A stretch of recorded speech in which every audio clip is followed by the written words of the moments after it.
नमस्कार विद्यार्थी मित्रांनो.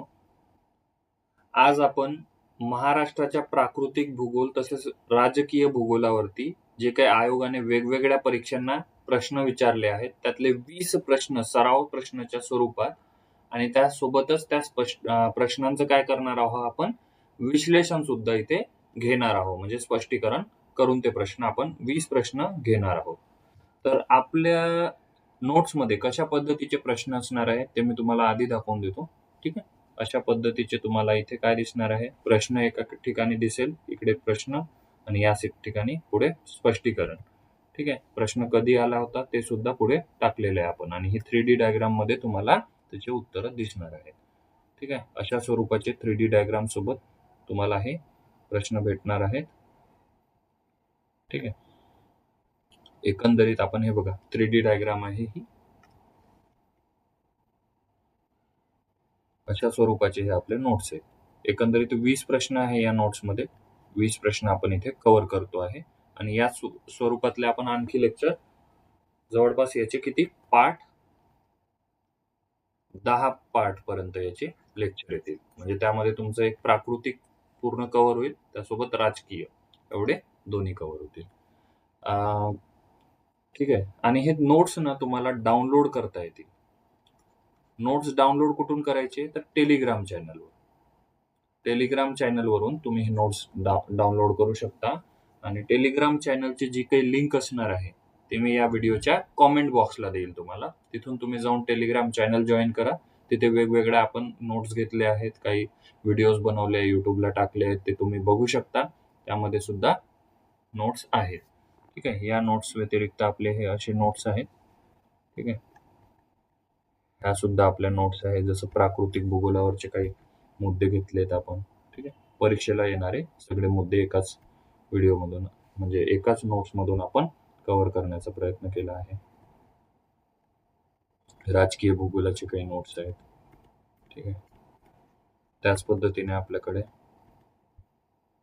इसेन्शियल म्हणजे काही स्थान विस्तार आकाराचे सुद्धा आपण अशा पद्धतीने शॉर्ट नोट्स काढले, जेणेकरून आपल्याला परीक्षेच्या दृष्टीने एकदम लवकर एक्झाम ओरिएंटेड अभ्यास करता येईल.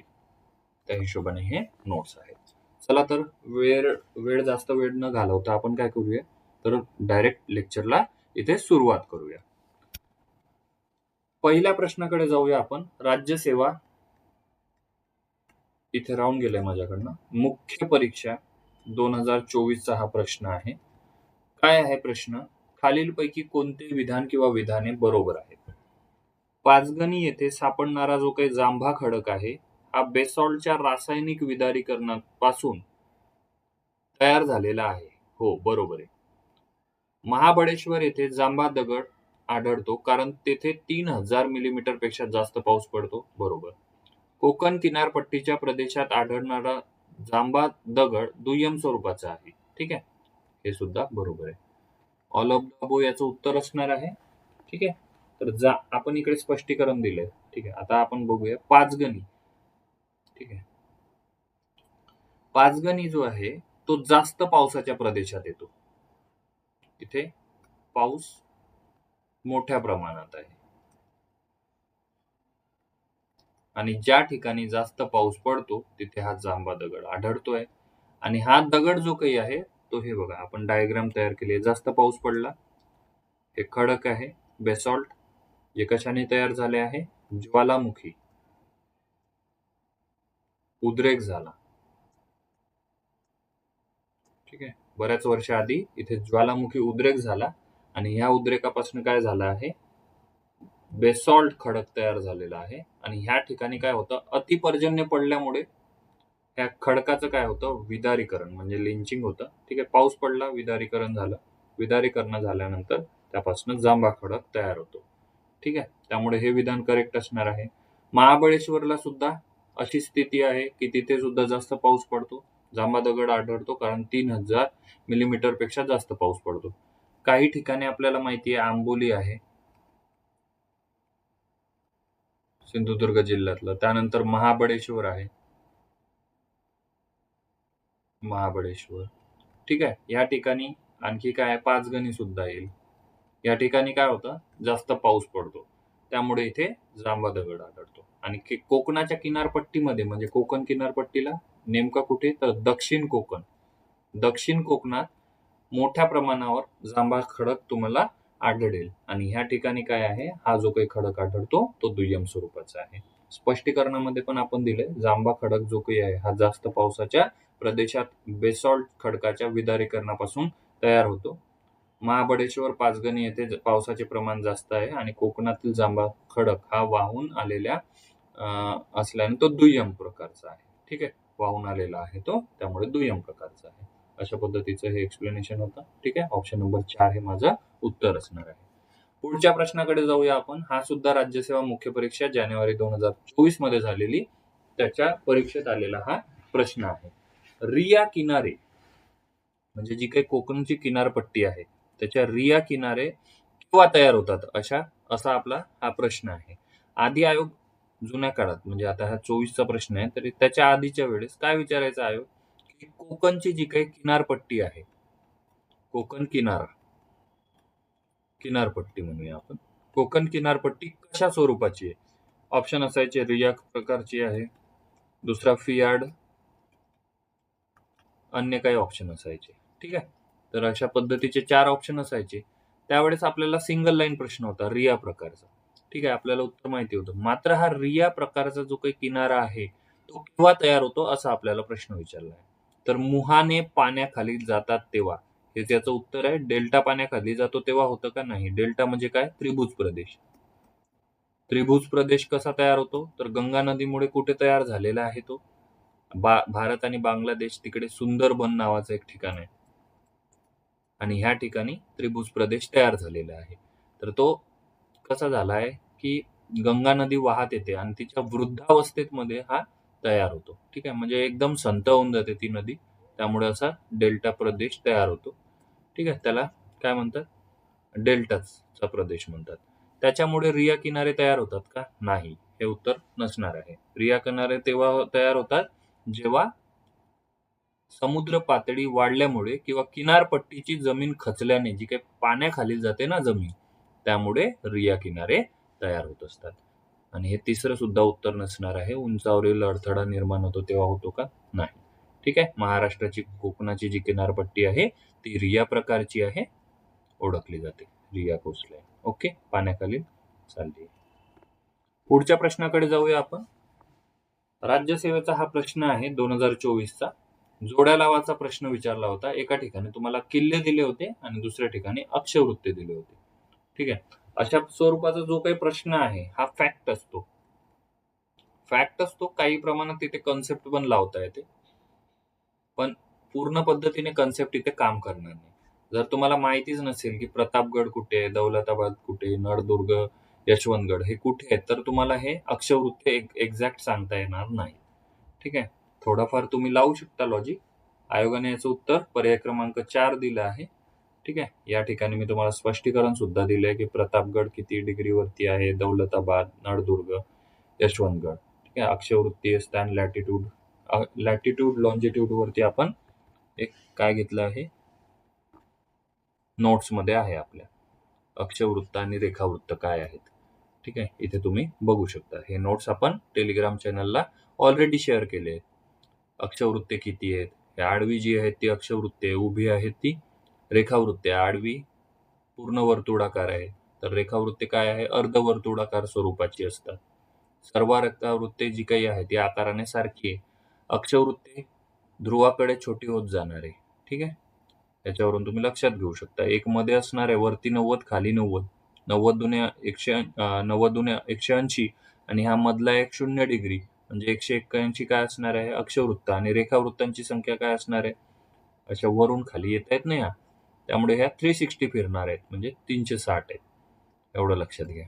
ठीक आहे, अक्षवृत्त रेखावृत्ताच्या संदर्भात आपण आपल्या नोट्समध्ये टाकलेलं आहे. पुढचा प्रश्न आहे आपला प्रश्न क्रमांक 4, राज्यसेवा मुख्य परीक्षेलाच आलेला हा प्रश्न आहे. प्रश्नाकडे जाऊया आपण. काय आहे प्रश्नामध्ये, खालील विधानांचा विचार करायचा आहे. सह्याद्रीच्या पूर्वेकडील उतारावर पावसाचे प्रमाण कमी आहे.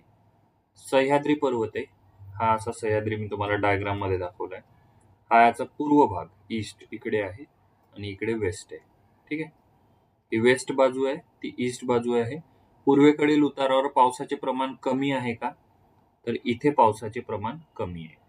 का बरं? तर हा प्रदेश पर्जन्यछायेचा प्रदेश आहे. कसं? तर बघा, ज्या वेळेस अरबी समुद्रामध्ये बाष्पीभवन होतं आणि ह्या बाष्पीभवनापासून काय होणार आहे? वरती जाऊन ढग तयार होणार. ढग या दिशेने जाणार. जेव्हा हा सह्याद्री पर्वत त्यांना अडथळा निर्माण करेल, त्यावेळेस ते इथे काय होईल? पाणी वाहून देतील आणि मग हे जे काही पाणी आहे ते वेगाने खाली येईल आणि वेगाने खाली येताना इथे कोकणाची किनारपट्टी तयार झालेली आहे. ठीक आहे. आणि हे जेव्हा ढग पुढे जातील तर त्यांच्यामध्ये पाऊस उरलाच नसेल. मग इथे काय होईल? पर्जन्यछायेचा प्रदेश तयार होईल. म्हणजे एक प्रकारे काय म्हणता येईल? पाऊस इथे कमी प्रमाणात पडेल किंवा पडणारच नाही. ठीक आहे. कमी प्रमाणात असेल. त्यानंतर पूर्व विदर्भाकडे हे ढग जेव्हा जातील तर त्यामध्ये पुन्हा पावसाचं प्रमाण काय होईल? पाण्याचं प्रमाण भरलं जाईल. त्यामुळे मोठ्या प्रमाणात पूर्व विदर्भामध्ये तुम्हाला काय पाहायला मिळतं? जास्त पाऊस पाहायला मिळतो. अशा पद्धतीचे हे डायग्राम आपल्याला एक्सप्लेन करते. पहिल्या विधानामध्ये काय म्हटलं होतं त्यांनी? सह्याद्रीच्या पूर्वेकडील उतारावर पावसाचे प्रमाण कमी आहे का? तर हो. त्यानंतर महाराष्ट्राच्या पूर्व भागात म्हणजे इथे, ठीक आहे. महाराष्ट्राचा असा नकाशा आहे आपला. एक पद्धतीने असा एक, ठीक आहे. एक नकाशा काढतो. अशा पद्धतीचा एक आपला नकाशा आहे. ठीक आहे. हा गडचिरोली आहे. त्यामुळे मला असं काढावं लागलं. ठीक आहे. इथे हा जो पूर्व विदर्भाचा भाग आहे, त्यामध्ये नागपूर, भंडारा, गोंदिया, चंद्रपूर, गडचिरोली एवढे जरी जिल्हे आपण पकडले, तर ह्या ठिकाणी ईशान्य मोसमी वाऱ्यापासून पाऊस पडतो का? थोडा पाऊस पडतो? हो. म्हणजे हा एकमात्र असा आयोगाचा हा याच्या आधी एक प्रश्न सुद्धा आहे, की नैऋत्य मोसमी वाऱ्यांसोबतच ईशान्य मोसमी वाऱ्यांपासून देखील पाऊस पडणारा प्रदेश कुठला आहे महाराष्ट्रातला? त्याचं उत्तर काय आहे? पूर्व विदर्भ. विदर्भ अतिशय मोठा आहे. मात्र त्यामधलं फक्त आणि फक्त पूर्व विदर्भातल्या प्रदेशामध्ये ईशान्य मोसमी वाऱ्यापासून पाऊस पडतो. ठीक आहे. विदर्भामध्ये एकंदरीत 11 जिल्हे आहेत. नागपूर प्रशासकीय विभाग आणि अमरावती प्रशासकीय विभाग असा पकडू. ठीक आहे. त्यातल्या नागपूर प्रशासकीय विभागातले नागपूर आहे, त्यानंतर आहे चंद्रपूर आहे, भंडारा गोंदिया पकडता येईल आणि त्यानंतर गडचिरोली ह्या भागामध्ये काय ईशान्य मोसमी वाऱ्यापासून देखील पाऊस पडतो. परतीचा पाऊस म्हणतात त्याला. महाराष्ट्राच्या अतिपूर्वेकडे पर्जन्याचे प्रमाण कमी होत जाते. तर अतिपूर्वेकडे पर्जन्याचे प्रमाण कमी होताना दिसते का तुम्हाला वाढताना दिसते? तर वाढते पर्जन्य. त्यामुळे हे विधान काय असणार आहे? चुकीचं असणार आहे. 1 आणि 2 बरोबर, तिसरं चुकीचं. पहिलं ऑप्शन मध्ये काय? विधान 1, 2 बरोबर, पण विधान हे 3 चुकीचे. त्यामुळे हे आपलं उत्तर असणार आहे. बाकीचे वाचायची सुद्धा गरज नाही. आपण इथे स्पष्टीकरणात सुद्धा दिलंय की सह्याद्रीच्या पूर्वेस पर्जन्यछायेचा प्रदेश तयार होतो. म्हणजे लगेच जर सह्याद्रीच्या पूर्वेत विचारलं तर पर्जन्यछायेचा प्रदेश तयार होतो आणि विदर्भामध्ये परतीच्या पावसाच्या वेळेस ईशान्य मोसमी वाऱ्यापासून पाऊस पडतो. ठीक आहे. त्यानंतर हे जे काही आहे पूर्व विदर्भामध्ये पावसाचे पर्जन्याचे प्रमाण काय होत जाणार आहे? पूर्वेकडे महाराष्ट्राच्या वाढत जाणार आहे. अशा पद्धतीचं याचं एक्सप्लेनेशन आहे. पुढच्या प्रश्नाकडे जाऊया आपण. प्रश्न क्रमांक आहे आपला 5वा. तर यामध्ये काय आहे? खालील विधानांचा विचार करा. सह्याद्री पर्वत आणि अरबी समुद्र यांच्या दरम्यान असलेला लांबट चिंचोळा पट्टा म्हणजेच कोकण, सखल भागाला कोकण असे म्हणतात का? हो. तर कोकणच दिलंय त्यांनी. बरोबर. हे बघा, हा सह्याद्री पर्वताचा भाग, त्यानंतर हा अरबी समुद्र. आपण मागच्या डायग्राम मध्ये सुद्धा बघितला. हा सह्याद्री पर्वताचा भाग, हा अरबी समुद्र. याच्यामध्ये मी तुम्हाला काय सांगितलं? कोकण सांगितलंय. ठीक आहे. आणि हा कोकणाचा भाग आहे. कशा झालाय? खचलाय ना हा भाग खाली. ही समतल जमीन असेल, हा खचलाय खाली. मग काय झालं? प्रस्तरभंग म्हणतात याला. त्यामुळे कोकणाची किनारपट्टी तयार झाली आहे. महाराष्ट्राच्या पश्चिमेला व अरबी समुद्राला लागून असलेली सह्याद्री पर्वताचा प्रस्तरभंग होऊन म्हणजे भ्रंश होऊन कोकण किनारपट्टी तयार झाली का? आताच मी तुम्हाला सांगितलं, हे करेक्ट आहे. कोकण किनारपट्टीची दक्षिणोत्तर जी काही लांबी आहे, म्हणजे इथून इथपर्यंत दक्षिणोत्तर लांबी 700 किलोमीटर पेक्षा जास्त आहे का? तर हो. किती आहे? महाराष्ट्राला 720 किलोमीटरचा समुद्र किनारा लागलेला आहे आणि तो सगळा समुद्र किनारा कोकण किनारपट्टीलाच लागलाय. त्यामुळे 720 होईल. 700 पेक्षा जास्त. बरोबर. ड विधान आहे. कोकणचे भौगोलिक क्षेत्रफळ 30,000 स्क्वेअर किलोमीटर पेक्षा जास्त आहे. तर हे सुद्धा विधान करेक्ट आहे. का बरं? तर 30,728 एवढे त्याचे भौगोलिक क्षेत्र आहे. त्यामुळे तिन्ही विधाने बरोबर आहे. आपल्याला बरोबर विधाने विचारली. ऑप्शन नंबर 4 हे माझं उत्तर असणार आहे. ठीक आहे. एक्सप्लेनेशन तुम्ही वाचू शकता. त्यामध्ये सुद्धा मी देऊन ठेवलंय. आपल्या नोट्समध्ये हा पॉइंट आपण कव्हर केला आहे का ते सुद्धा आपण बघून घेऊया. हे बघा, 720 किलोमीटरची लांबी आहे कोकणाची. ठीक आहे. एकंदरीत कोकणाची लांबी किती आहे? 720 किलोमीटरची आहे. आणि प्रस्तरभंगापासून तयार झालेला आहे. सह्याद्रीच्या प्रस्तरभंगापासून तयार झालेला आहे. ठीक आहे. नोट्समध्ये सुद्धा कव्हर आहे. पुढच्या प्रश्नाकडे जाऊया आपण. पुढचा प्रश्न आहे आपला 6व्या क्रमांकाचा. संयुक्त गट क मुख्य परीक्षा 2023 ला म्हणजे लेटेस्टचा हा प्रश्न आहे. खालीलपैकी महाराष्ट्राच्या कोणत्या जिल्ह्यात गाविलगड टेकड्यांसंदर्भात प्रश्न आहे? कोणत्या टेकड्यांचे स्थान आहे? म्हणजे गाविलगड टेकड्यांचे स्थान कोणत्या जिल्ह्यात आहे? ठाणे जिल्हा आहे का? तर नाही. अमरावती? हो. कोल्हापूर? नाही. बीड? नाही. गाविलगड कुठे आहे? अमरावती जिल्ह्यात आहे. फक्त ब बरोबर आहे. एक्झाम मध्ये बघा तुम्हाला कसं सोडवता येईल. अ आणि ब इथे ऑप्शन दिलंय. म्हणजे ठाणे आणि अमरावती. ठाण्याचं लोकेशन हे आहे आणि अमरावतीचं लोकेशन याचं 2 भाग करा. ठीक आहे. हा ठाणे आहे समजून आणि हा आहे अमरावती. मला सांगा टेकड्या जर एकाच जिल्ह्यात असतील ना, एवढ्या लांब लांबच्या जिल्ह्यांमध्ये असणार आहे का? नाही. म्हणजे हा ऑप्शन घेणार नाही. क आणि ड. कोल्हापूर आणि बीड. कोल्हापूर कुठे? इथे. कोल्हापूर इथे, बीड इथे. आता मला सांगा पुन्हा हे 2-2 जिल्हे वेगवेगळे आहेत ना, लांब आहेत एकमेकांपासून. हा सुद्धा ऑप्शन येणार नाही. एक तर ड असेल किंवा ब असेल. ड मध्ये काय दिलंय? बीड जिल्ह्यात. तर बीड जिल्ह्यामध्ये अशा पद्धतीचं काहीच नाहीये. गाविलगड टेकड्या सरळ सरळ कुठे आहे? अमरावती जिल्ह्यात आहे. चिखलदरा भाग आहे इथे. चिखलदरा या थंड हवेच्या ठिकाणी आहे. ठीक आहे. इथे मी दिलेलं आहे ते स्पष्टीकरण. तुम्ही बघू शकता. काय असणार आहे उत्तर? फक्त ब म्हणजे अमरावती जिल्ह्यात गाविलगड टेकड्या आढळतात. पुढच्या प्रश्नाकडे जाऊया आपण. डिपार्टमेंटल PSI प्रिलिम्स मध्ये आलेला प्रश्न आहे 23 ला. जोड्या लावाचा प्रश्न आहे. एका ठिकाणी तुम्हाला काय दिले? जिल्हे दिले. दुसऱ्या ठिकाणी त्यांची स्थापना वर्षे दिली आणि जोड्या लावाचा असा एक प्रश्न तयार करून दिलेला आहे. पालघर जिल्ह्याची स्थापना लेटेस्ट जिल्हा आहे 2014 मध्ये तयार झाला आहे. गोंदिया जिल्हा 1 मे 1999 आहे. ठीक आहे. त्यानंतर नंदुरबार 98 ला तयार झाला आहे.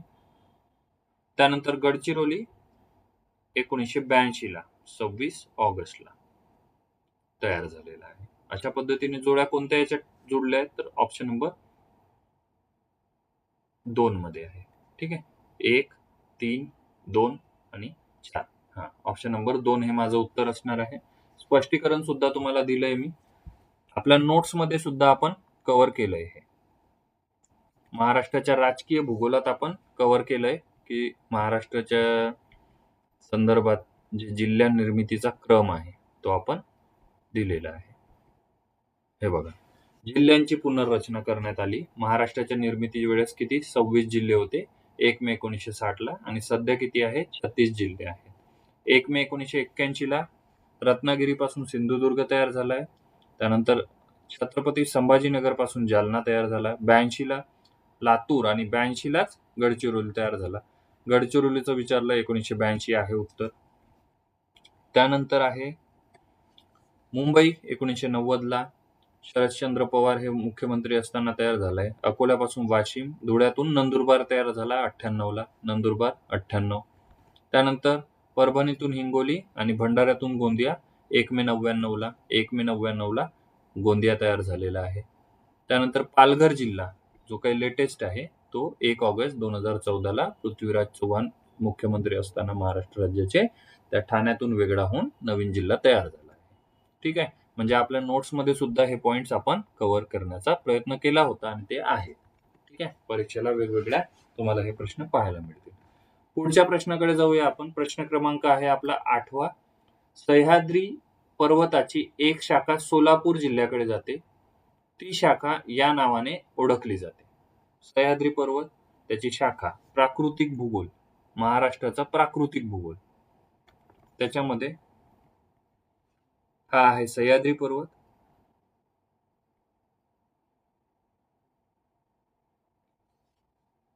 काय विचारलंय आपल्याला प्रश्नामध्ये? सह्याद्री पर्वताची एक शाखा सोलापूर जिल्ह्याकडे जाते. हे बघा.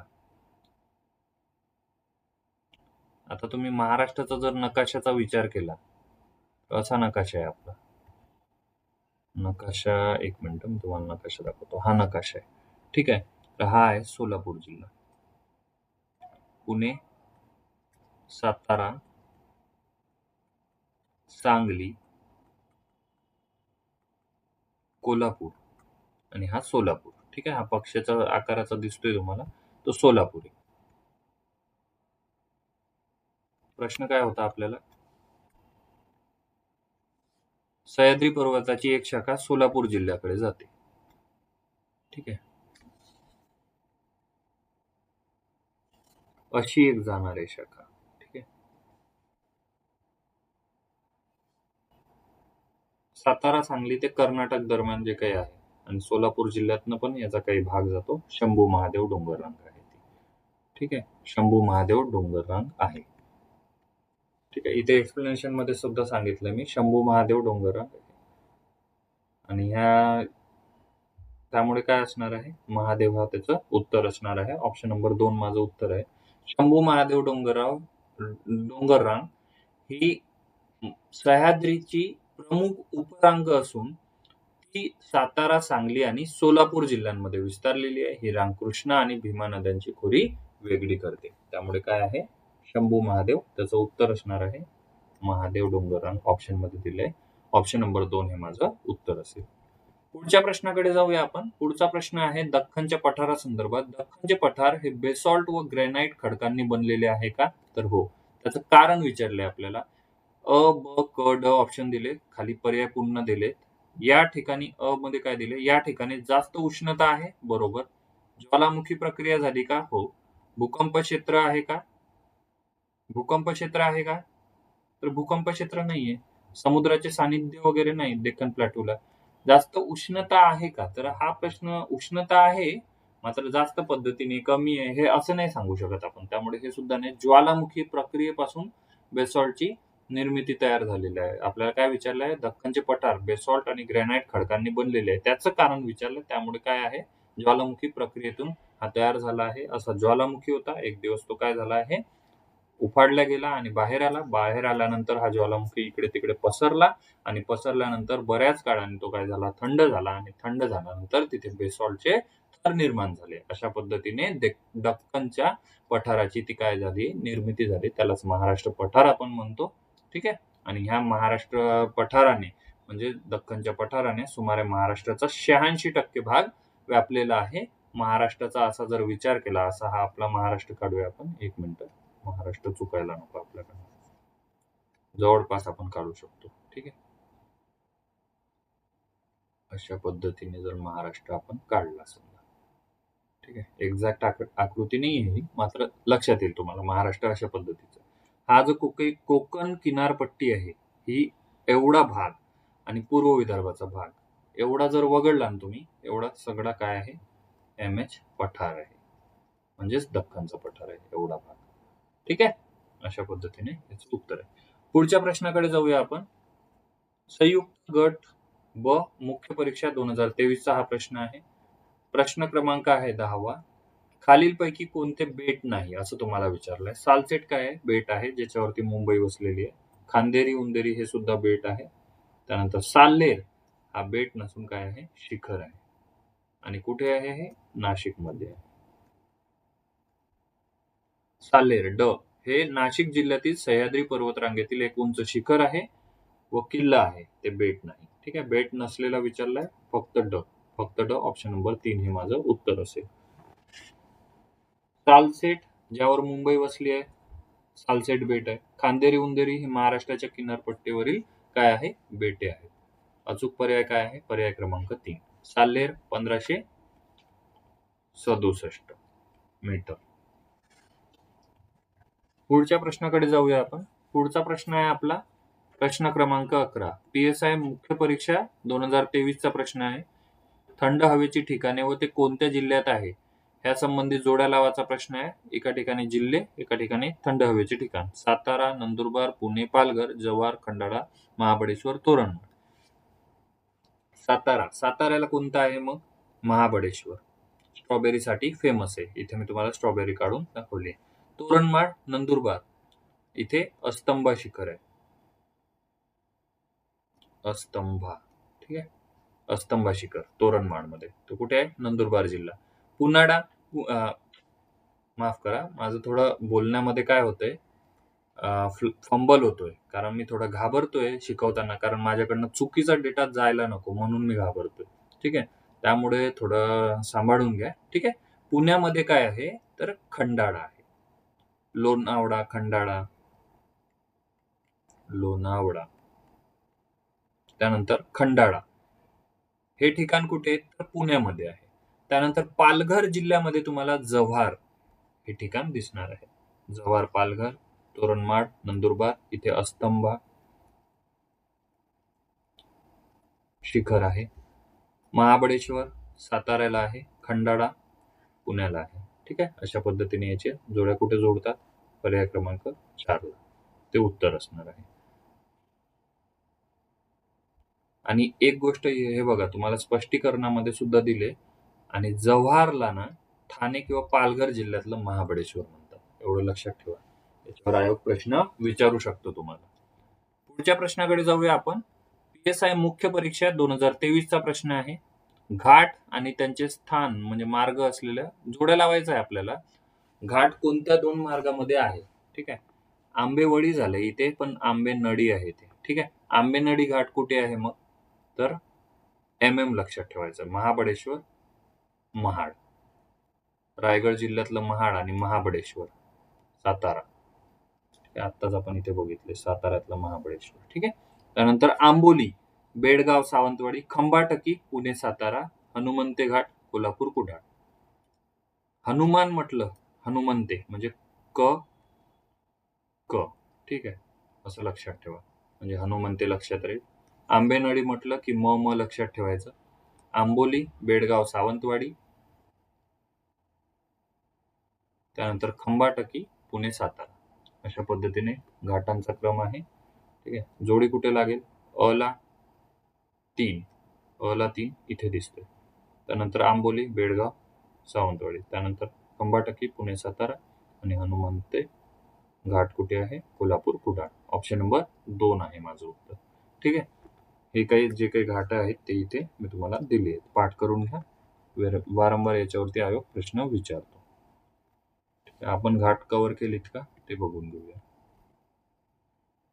या ठिकाणी आपण अशा पद्धतीने घाट कव्हर केली होती. ठीक आहे, हे सुद्धा नोट्स मी ऑलरेडी ग्रुपला टाकले आहे, टेलिग्राम ग्रुपला. तुम्ही तिथे जाऊन ते डाउनलोड करू शकता. पुढच्या प्रश्नाकडे जाऊया आपण.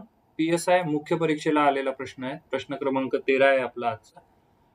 कोणती जोडी योग्य नाही असं तुम्हाला विचारलंय. तोरणमाळ, आता मी तुम्हाला 2 प्रश्न एक्सप्लेन करताना सांगितलं होतं की अस्तंभा, तोरणमाळ, नंदुरबार जिल्हा. नंदुरबार जिल्हा. गाविलगड, चिखलदरा, अमरावती जिल्हा वरच्या प्रश्नामध्ये येऊन गेलाय. त्यानंतर आंबोली, पावसाचं ठिकाण एक्सप्लेन करताना तुम्हाला सांगितलं मी, सिंधुदुर्ग जिल्हा.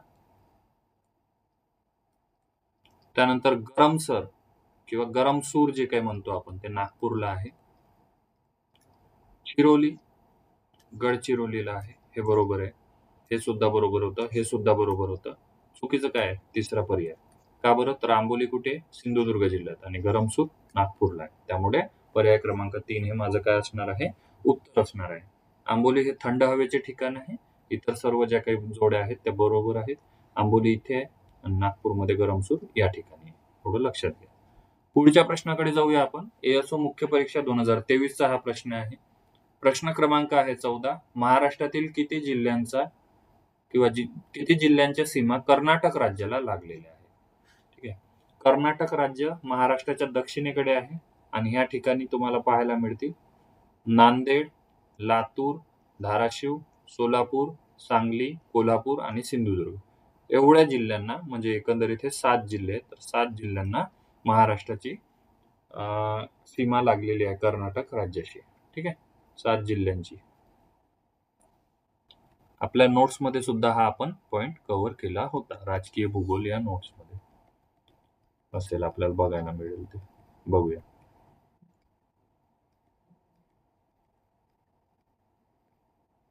हे बघा. नाही, इथे नाहीये.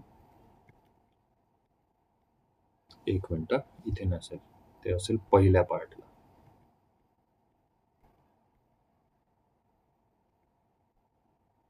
पहिल्या पार्टला पण नाही. फिजिकल जिओग्राफीला बघून घेऊया.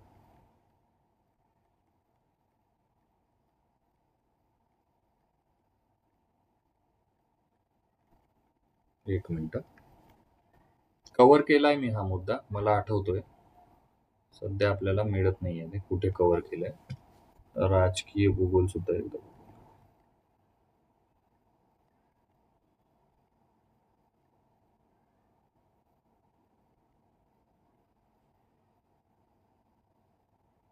हे बघा, दक्षिणेकडे तुम्हाला काय दिसतंय? कर्नाटक राज्य दिसते. ह्या नोट्समध्ये खालचा मुद्दा आहे हा, इथला. ठीक आहे.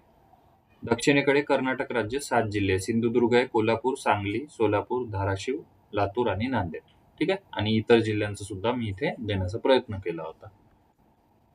म्हणजे आपल्या नोट्समध्ये पॉइंट कव्हर आहे. ठीक आहे. पुढच्या प्रश्नाकडे जाऊया आपण. माथेरान हे थंड हवेचे ठिकाण. थंड हवेचं ठिकाण माथेरान विचारलंय आपल्याला, रायगड जिल्ह्यामध्ये आहे. माथेरान रायगडला आहे. माथेरान हे अतिशय निसर्गरम्य आणि प्रदूषण मुक्त ठिकाण आहे. इको सेन्सिटिव्ह झोन आहे हा. आणि थंड हवेचं ठिकाण रायगड जिल्ह्यातील कर्जत तालुक्यात आहे. आणि हा ऑटोमोबाईल फ्री हिल स्टेशन आहे. त्यामुळे इथे कोणत्याही पद्धतीचे व्हेकल नेता येत नाही, ईव्ही सोडून, इलेक्ट्रिक व्हेकल सोडून. ठीक आहे. पुढच्या प्रश्नाकडे जाऊया आपण. पुढचा प्रश्न आहे आपला प्रश्न क्रमांक 16. महाराष्ट्रातील सह्याद्री पर्वताच्या शिखरांची तुम्हाला काय विचारले? उंचीनुसार उतरता क्रम विचारला. आणि आपली याच्यासाठी ट्रिक आहे, माहितीये, वेल नोन ट्रिक आहे. क सा मी ह स तो. ठीक आहे. कळसुबाई, साल्हेर, महाबळेश्वर, हरिश्चंद्रगड, सप्तशृंगी आणि त्यानंतर तोरणा वगैरे. तर कुठे आहे असा क्रम? कळसुबाई तर नाहीच ऑप्शन मध्ये. साल्हेर आहे, महाबळेश्वर आहे, क सा मी ह, हरिश्चंद्र आहे, सप्तशृंगी या ठिकाणी ऑप्शन नंबर 4 हे माझं उत्तर असणार आहे. स्पष्टीकरणामध्ये आणखी जास्त स्पष्टीकरण मी तुम्हाला दिलेलं आहे. ठीक आहे. आणि हा उतरता क्रम, चढता क्रम आपण महाराष्ट्राच्या प्राकृतिक भूगोलामध्ये कव्हर केलेला आहे. इथे सुद्धा तुम्हाला कळसुबाई सर्वात उंच शिखर दिसतंय महाराष्ट्रातलं. हे बघा, कसा मी हसतो अशी ट्रिक आहे त्याची. कळसुबाई, साल्हेर, महाबळेश्वर, हरिश्चंद्र, सप्तशृंगी, तोरणा, अस्तंबा, त्र्यंबकेश्वर, तौला, वैराट, चिखलदरा, हनुमान, गडलगट्टा अशा पद्धतीने हे एकंदरीत आपण कव्हर केलेले आहे. नोट्स तुम्हाला आपल्या टेलिग्राम चॅनलला ऑलरेडी अपलोडेड आहे, ते तुम्ही बघू शकता. पुढचा प्रश्न आहे आपला, प्रश्न क्रमांक असणार आहे 17. एसटीआय मुख्य परीक्षा ऑक्टोबर 2023 ला झालेली. त्याच्यामध्ये प्रश्न विचारला होता, महाराष्ट्र राज्याचा भाग भूशास्त्रीय दृष्ट्या अतिशय भक्कम आहे. तर असा भक्कम असण्याचं कारण काय आहे? तर हा भूभाग विविध खडकांपासून बनलेला आहे का? विविध खडकांपासून बनलाय का? नाही, फक्त आणि फक्त बेसॉल्ट पासून बनलेला आहे. त्यामुळे हे चुकलंय. या भूभागात रूपांतरित खडक आहे. रूपांतरित आहे का? बेसॉल्ट खडक, बेसॉल्ट आहे ना. बेसॉल्ट काय आहे? अग्निजन्य आहे. अग्निजन्य खडक आहे, रूपांतरित नाही. हा भूभाग प्राचीन खडकापासून बनलाय का? हो, बेसॉल्ट खडकापासून बनलाय, प्राचीन खडक आहे. या भूभागाचे संतुलन समान आहे, असं काही संतुलन वगैरे नाहीये.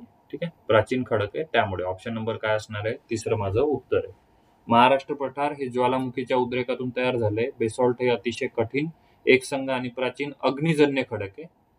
ठीक आहे. अग्निजन्य खडक आहे, त्यामुळे प्राचीन आणि घट्ट संरचनेमुळे हा भूभाग भूशास्त्रीय दृष्ट्या अतिशय भक्कम आणि स्थिर मानला जातो. ठीक आहे. संतुलित नाही, स्थिर आहे ते. ऑप्शन नंबर 3 माझं उत्तर आहे. पुढच्या प्रश्नाकडे जाऊया आपण. SR म्हणजे सब रजिस्ट्रार मुख्य परीक्षा 2023 चा प्रश्न आहे. महाराष्ट्रातील उंच शिखरे आणि त्यांची काय आहे? उंची यांच्यानुसार जोड्या लावायचंय. आताच आपण बघितलंय, आपल्या नोट्सला कव्हर आहे ते. कसा मी हसतो याची ट्रिक असणार आहे. क सा मी हसतो. कवरून कळसुबाई, कळसुबाईचं इथे कुठेच नाही. साल्हेर 1567, साल्हेर 1567 म्हणजे ऑप्शन नंबर 2 4 ला ड ला 2, ड ला 2 ची जोडी इथे आहे, इथे आहे. म्हणजे हे 2 ऑप्शन गेले.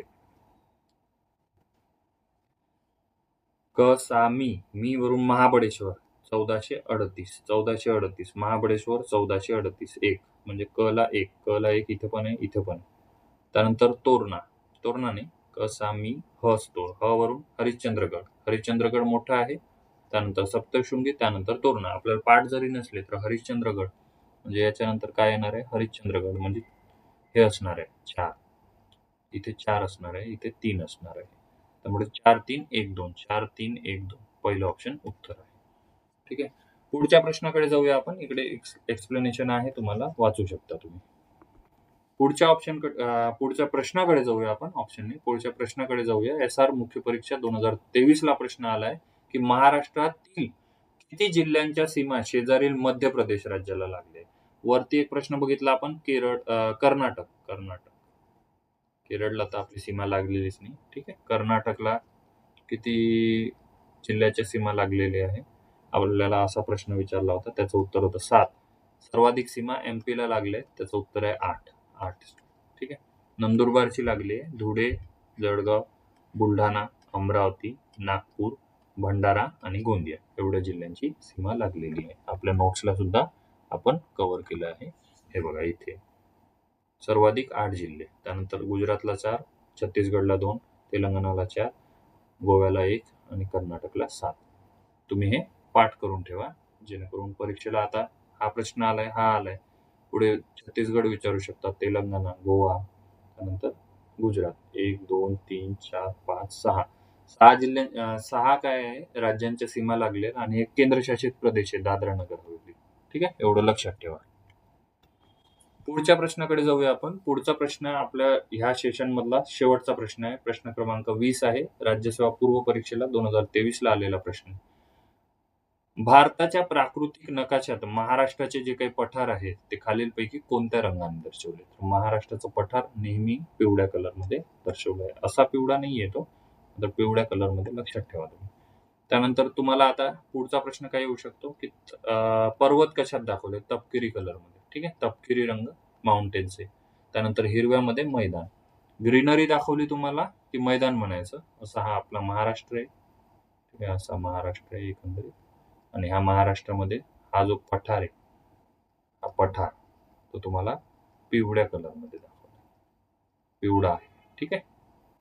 हिरवा मैदान असणार आहे, गडद हिरवा, काही संबंध नाही. ठीक आहे.